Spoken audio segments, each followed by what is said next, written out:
What happens when one of Hollywood's most beloved legends walks into what should be a simple morning show appearance, only to have his most sacred beliefs torn apart on live television by a host who had been secretly planning this attack for weeks?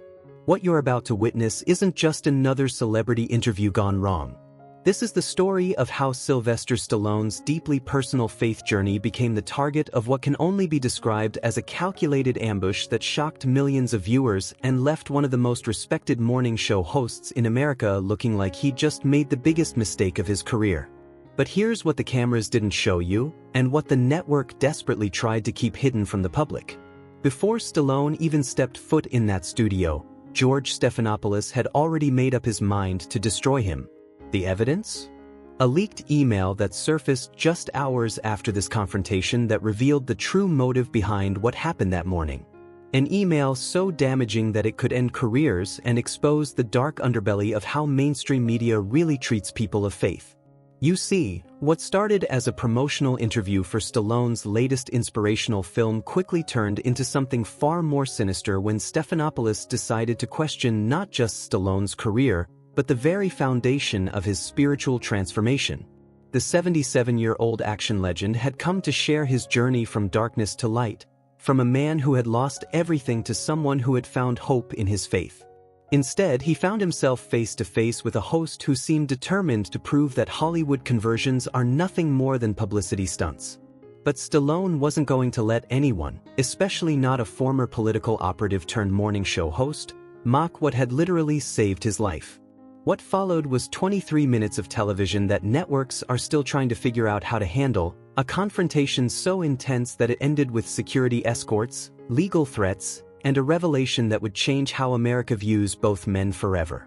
But the real story, the one that will leave you questioning everything you think you know about media manipulation and the war against faith in Hollywood, doesn't start with what happened on camera. It starts with a phone call made 3 days before the interview, a conversation that was accidentally recorded and later leaked to a whistleblower who couldn't stay silent about what they had heard. A conversation that reveals this wasn't journalism, this was a planned execution. And by the time you finish watching this video, you'll understand why what happened that morning wasn't just an interview gone wrong, it was something much more calculated and far more dangerous than anyone realized. So make sure you hit that subscribe button now, because what I'm about to reveal will completely change how you see morning television forever, and trust me, you won't want to miss a single detail of what really happened behind those studio doors. If you believe faith deserves respect, not mockery, hit that like button and subscribe. This story must be heard. The morning of October 23rd started like any other at the Good Morning America studios in Times Square, but what nobody in that building knew was that they were about to witness television history in the making. Sylvester Stallone had arrived early, stepping out of his black SUV at 6:47 a.m., dressed in a perfectly tailored navy blue suit with a simple silver cross pendant hanging from his neck. At 77 years old, he still carried himself with the confidence of a champion, his weathered face showing the wisdom that comes from decades of both triumph and struggle. The cross wasn't just jewelry, it was a symbol of the transformation that had saved him from the darkest period of his life, a journey he was genuinely excited to share with America that morning. His longtime publicist, Maria Rodriguez, had spent weeks coordinating this appearance, specifically requesting that the interview focus on Stallone's upcoming inspirational film, Redemption Road, and his personal spiritual awakening that had inspired the project. The network had enthusiastically agreed, with producers promising a warm, uplifting segment that would showcase this new chapter in the Rocky star's remarkable life. Maria had even provided a list of suggested talking points, all centered around hope, second chances, and the power of faith to transform lives. Everything seemed perfectly arranged for what should have been one of the most positive interviews of Stallone's career. But what Maria didn't know, what nobody on Stallone's team could have possibly anticipated, was that George Stephanopoulos had spent the previous 3 days preparing for something entirely different. While the official show rundown listed a standard promotional interview, George had been secretly researching what he saw as inconsistencies in celebrity religious conversions, armed with a folder full of printed articles questioning the authenticity of Hollywood's sudden embrace of spirituality. He had made numerous phone calls to sources, asking pointed questions about whether stars like Stallone were using faith as a marketing tool. The leaked phone conversation that would later surface revealed his true intentions as he told a confidant. It's time someone called out these fake conversions. These people think they can play the God card and get a free pass from tough questions. As the show's opening credits rolled and the familiar theme music filled the studio, neither man fully understood what was about to unfold. Stallone sat comfortably in the interview chair, genuinely looking forward to sharing his story of redemption and hope with millions of viewers who might be struggling with their own challenges. He had notes in his jacket pocket, not talking points from publicists, but personal reminders of the Bible verses and spiritual moments that had changed his life. Meanwhile, George Stephanopoulos reviewed his own notes, a carefully crafted series of questions designed not to explore faith, but to expose what he believed was Hollywood hypocrisy. The studio audience, mostly tourists and loyal GMA fans who had won tickets to be there, settled into their seats expecting to hear inspiring stories from one of cinema's most beloved figures. The production crew made their final adjustments, completely unaware that their routine morning show was about to become a battleground between genuine faith and media cynicism. Even the network executives watching from their offices had no idea that in just a few minutes, they would be scrambling to figure out how to handle the biggest on-air controversy in Good Morning America's history.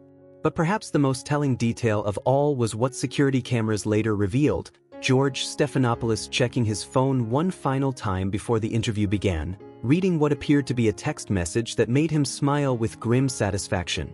What that message contained, and who sent it, would later become the smoking gun that exposed the true conspiracy behind what happened next. But you'll have to keep watching to discover the shocking identity of the person who had been pulling the strings all along.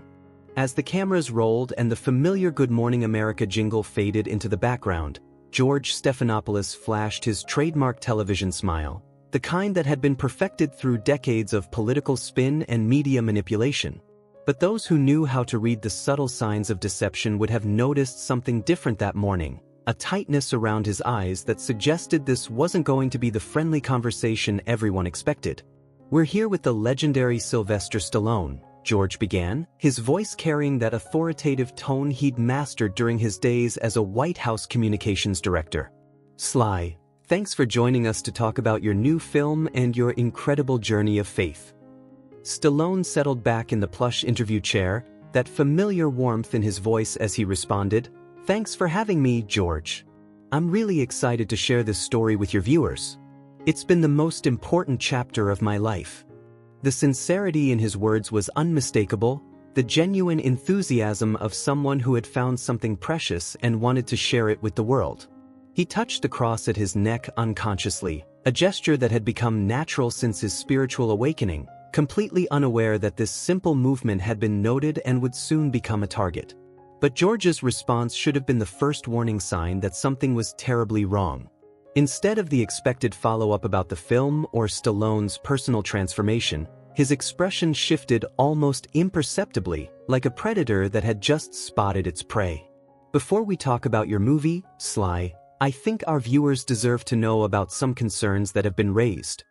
The word, concerns, hung in the air like a dark cloud, and Stallone's eyebrows furrowed slightly as he realized this wasn't matching the interview outline his team had approved.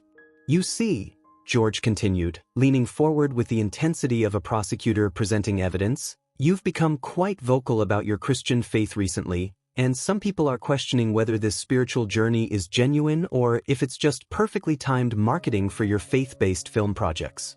How do you respond to critics who say this conversion seems awfully convenient?" The question was delivered with George's practiced smile still in place, but the words themselves were like ice picks designed to shatter the warm atmosphere that had been promised. The studio fell silent except for the low hum of cameras and equipment. Stallone's expression changed from confusion to something harder, his jaw setting in that familiar way that fans of his films would recognize as the moment before Rocky decided to fight back. "George," he said, his voice still controlled but with an edge that hadn't been there moments before, "I'm not sure what critics you're referring to, but my relationship with God isn't a marketing strategy. It's what saved my life when I had lost everything, including hope itself." George pressed on, clearly emboldened by having drawn first blood, "But you have to admit, the timing is suspicious. Career struggles, personal problems, and then suddenly you find religion right when you're launching inspirational films.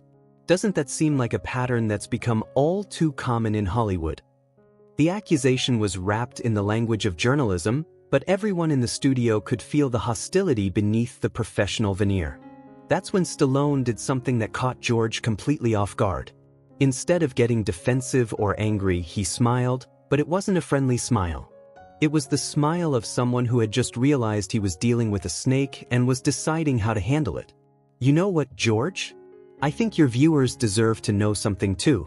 They deserve to know when a host invites someone on their show under false pretenses and then tries to ambush them with questions that have nothing to do with why they agreed to appear.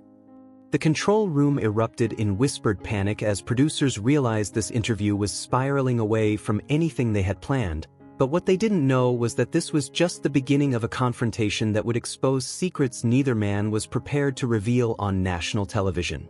But the real shock was still coming, because what Stallone said next would completely flip the script and reveal who was really playing games with the truth, and trust me, you won't believe what he had discovered about George's real motives for this attack.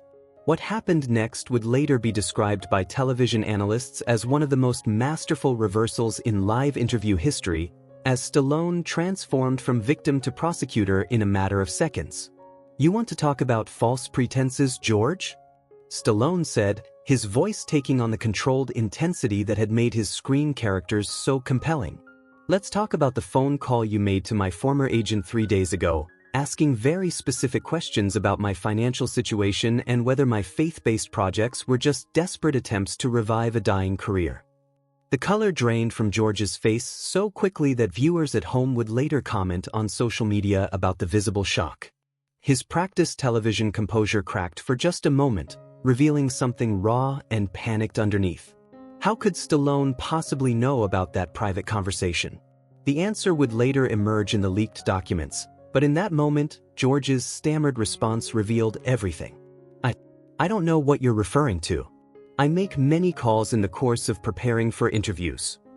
Do you? Stallone leaned forward now, his eyes never leaving George's face. Because according to my sources, you spent considerable time asking whether my conversion was real or if I was just another aging actor playing the God card for sympathy. You even asked about my church attendance and whether anyone had actually witnessed me reading the Bible. That doesn't sound like interview preparation, George. That sounds like a man on a mission to destroy someone's faith on national television. The studio audience, which had come expecting light entertainment, was now witnessing something unprecedented. Several crew members had stopped their tasks entirely, mesmerized by the unfolding confrontation. In the control room, executives were frantically trying to decide whether to cut to commercial or let this explosive exchange continue. The social media monitoring team was already reporting that #Stallone vs. George was trending nationwide, with viewership numbers climbing by the minute. George, perhaps realizing that denying the obvious was futile, decided to double down with the arrogance of someone who believed his media position gave him unlimited authority. Even if I did make inquiries, that's what good journalists do. We verify claims, especially when celebrities suddenly embrace religion during career low points. The public has a right to know if they're being manipulated by calculated image rehabilitation. The phrase career low points was like pouring gasoline on a fire. Stallone's famous temper, usually kept carefully in check during public appearances, began to show through the cracks of his professional demeanor. Career low points? He repeated, his voice rising slightly. George, I've been in this business for 5 decades. I've created characters that have inspired generations, built a legacy that will outlast both of us, and found genuine peace through my relationship with God. What exactly have you created that gives you the right to sit there and judge my life's work or my spiritual journey? The personal attack on George's legacy struck deep. As a former political operative who had transitioned to journalism, he had always been sensitive about accusations that he was just a spin doctor in journalists' clothing. His response was immediate and revealing. At least my work dealt with real issues that affected real people's lives, not just entertaining the masses with fantasy violence while pretending to be some kind of moral authority. The insult to Stallone's life's work was so blatant that several audience members gasped audibly. George had just dismissed Rocky, Rambo, and decades of films that had genuinely inspired millions of people as mere fantasy violence. But worse, he had questioned Stallone's right to speak about morality and faith, essentially calling him a hypocrite on live television. Stallone's response was swift and devastating. Fantasy violence? George, Rocky wasn't about violence. It was about a man who refused to quit when everyone said he should. It was about dignity, perseverance, and never giving up on your dreams. Rambo wasn't about violence either, it was about honoring our veterans and showing the cost of war on the human soul. These stories touched people's hearts because they reflected real struggles and real triumphs. What has your career reflected, George? What inspiration have you provided beyond teaching people how to spin the truth more effectively? The accusation that George's entire career had been built on deception rather than inspiration hung in the air like a challenge. The studio was now completely silent except for the mechanical sounds of cameras still rolling, capturing every moment of this unprecedented verbal warfare. Both men had crossed lines that couldn't be uncrossed, and everyone present sensed that this was building towards something explosive. But what nobody in that studio knew was that Stallone had been holding back his most devastating revelation, a piece of information so shocking that it would not only destroy George's credibility but expose a conspiracy that went far deeper than anyone imagined, and when he finally unleashed it, the entire entertainment industry would never look at morning television the same way again. Comment: enough, if you believe it's time for media to stop attacking personal faith. The moment that would end George Stephanopoulos' reputation came when he made the fatal mistake of attacking not just Stallone's career, but his faith itself. "Let's cut through the act, Sly," George said, his voice dripping with condescension. "You've made millions glorifying violence and revenge, and now you want America to believe you found Jesus? This whole born-again Christian thing is just another performance, isn't it? Another character you're playing for the cameras because your tough guy image isn't selling tickets anymore." The studio fell dead silent. George had just called Stallone's spiritual transformation a lie, his relationship with God a performance, and his faith nothing more than a marketing scheme. It was the kind of attack that crossed every line of human decency, but what made it worse was the smug satisfaction on George's face, as if he believed he had just delivered a knockout blow. Stallone's response was delivered with the quiet intensity of controlled rage. "You want to know what's real, George? What's real is that my faith saved me from becoming exactly what you are right now, a bitter, cynical man who tears down others because he's never built anything worth remembering. What's real is that I found God when I had lost everything, including hope itself. And what's real is that you just revealed something about yourself that millions of viewers will never forget." Then came the bombshell that would destroy everything. Stallone reached into his jacket pocket and pulled out a folded piece of paper, holding it up for the cameras to see. "What's also real, George, is this email that was forwarded to me yesterday. An email you sent to your producer titled Operation Takedown, where you wrote, and I quote, 'It's time to expose these Hollywood hypocrites who use God as a publicity stunt. Let's destroy Stallone's credibility once and for all and show America what fake Christianity looks like.'" George's face went from red to white in seconds. The email was real, and somehow Stallone had gotten a copy of his private correspondence that revealed this entire interview had been a calculated attack from the beginning. The Operation Takedown email would later become the smoking gun that ended George's career, but in that moment, all he could do was stammer, That's taken out of context." Out of context? Stallone's voice rose for the first time, genuine anger breaking through his controlled demeanor. "George, you planned this ambush for weeks. You coordinated with network executives to destroy a man's faith on live television, and you called it Operation Takedown. There is no context that makes this acceptable." The revelation sent shockwaves through the studio and would later trigger congressional hearings about media bias against people of faith, but right now, George was a trapped animal making his most desperate and final mistake.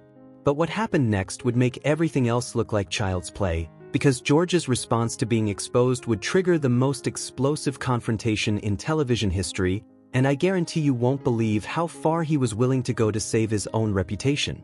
What George Stephanopoulos did next would go down as the most career-destroying moment in television history. Cornered, exposed, and desperate, he made the unthinkable decision that would end everything. "You want to play the victim card, Stallone?" George snarled, his mask of professionalism completely shattered. "Fine. Let's talk about your so-called faith. Let's talk about how you've been using God's name to sell movie tickets while your personal life is still a mess. Let's talk about how this whole Christian act is just another lie from a man who's built his career on pretending to be something he's not." The attack on his personal relationship with God was the final straw. Stallone stood up from his chair with such force that several crew members instinctively stepped back. At 77 years old, he still carried the presence of a man who had never backed down from a fight, and his voice carried a dangerous quiet when he spoke. "That's enough, George. This interview is over. I came here to share hope with people who might be struggling, not to have my faith mocked by someone who clearly has none." But George, perhaps sensing that his career was already over, decided to go down swinging with the most catastrophic mistake of his life. He stood up quickly and actually grabbed Stallone's arm as the legend started to walk away. "You're not going anywhere until we finish this conversation about your fake conversion and how you're deceiving the American people." The physical contact was like touching a live wire.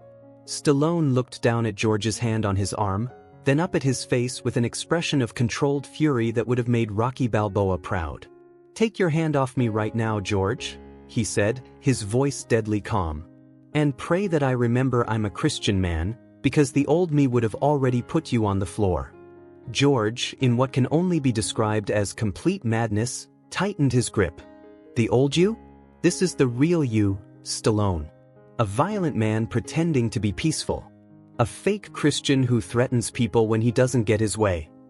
What happened next was swift and decisive. Stallone didn't strike George or retaliate physically, proving his spiritual transformation was genuine. Instead, he simply removed George's hand with the effortless strength of someone who had maintained his physical conditioning for decades, causing George to stumble backward into his chair. "Security," Stallone called out clearly, his voice carrying throughout the studio. "I need an escort out of here. This man just physically assaulted me on live television while mocking my faith." The studio erupted into chaos. Security guards appeared from everywhere, producers rushed from the control room, and the audience sat in stunned silence as they realized they had just witnessed the most explosive confrontation in morning television history. George, still in his chair where he'd fallen, looked around wildly as if trying to understand how everything had gone so catastrophically wrong. As security began to escort Stallone toward the exit, he turned back one final time to deliver the words that would define this moment forever. "The difference between us, George, is that my faith has taught me forgiveness. But it's also taught me discernment about who deserves my time and respect. You've shown America exactly who you really are today, and no amount of spin is going to change that."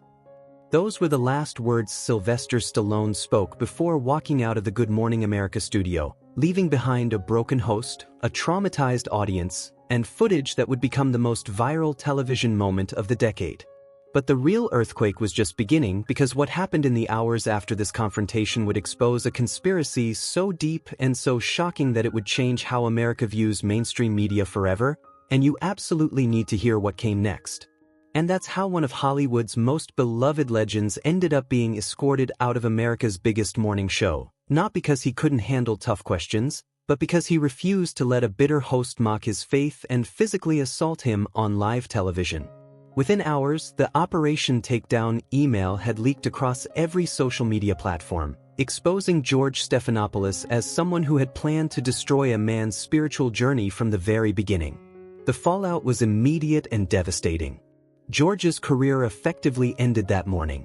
The leaked emails revealed a coordinated effort involving multiple network executives to target celebrities who openly discussed their faith, turning what should have been journalism into religious persecution. Congressional hearings were announced within 48 hours, investigating media bias against people of faith. Stallone, meanwhile, became a hero to millions of Americans who had watched a 77-year-old man stand up for his beliefs with dignity and restraint, proving that his transformation was genuine. The most shocking revelation came 3 days later when a whistleblower inside ABC revealed that the Operation Takedown strategy had been used against other faith-based celebrities, with George leading a systematic campaign to discredit anyone who spoke openly about their relationship with God. The scandal became known as Faithgate and led to the largest advertiser boycott in television history. But perhaps the most powerful moment came when Stallone released a statement saying he forgave George completely and would pray for him, proving that his faith wasn't just real, but transformative.